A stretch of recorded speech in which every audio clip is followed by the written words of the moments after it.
This started as a bare 40-foot frame. Now look at it. A fully built commercial kitchen pod, packed with cooking, prep, cold storage, and customer service equipment. We're walking in through the main door and starting on the right side. Right away, you've got under-the-counter refrigeration, so cold ingredients are close from the moment the crew walks in.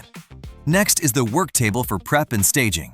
From there, the cooking line starts to open up. You've got a hot plate, a 24-inch griddle, and a 36-inch griddle for burgers, breakfast, sandwiches, and other flat-top favorites.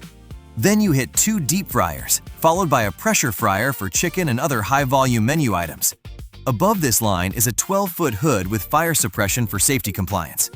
Keep moving and you'll find an under-the-counter freezer, another work table, and more space to plate, hold, and prepare orders. Now we move over to the left side, and this is where the build gets even bigger.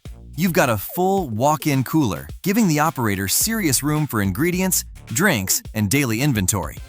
Coming back down the left side, you'll see the frozen dessert equipment, a hot dog steamer and merchandiser, a microwave, and a sandwich and salad prep station. There's also a triple spindle drink mixer, an ice maker that can produce more than 300 pounds of ice per day, and space for a soda machine. As we continue, you've got more work tables, wall shelving, and the 3-compartment sink with a pre-rinse faucet and water heater. The customer side is just as loaded.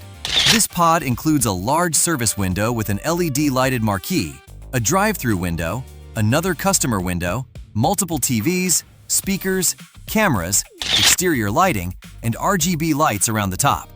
A 21-foot awning and a 10-foot awning create covered service areas on both sides. From the bare frame to the final build, this 40-foot pod became a complete commercial kitchen made to cook, store, prep, and serve from one massive setup. Have a large kitchen idea that needs to become real? Request a quote.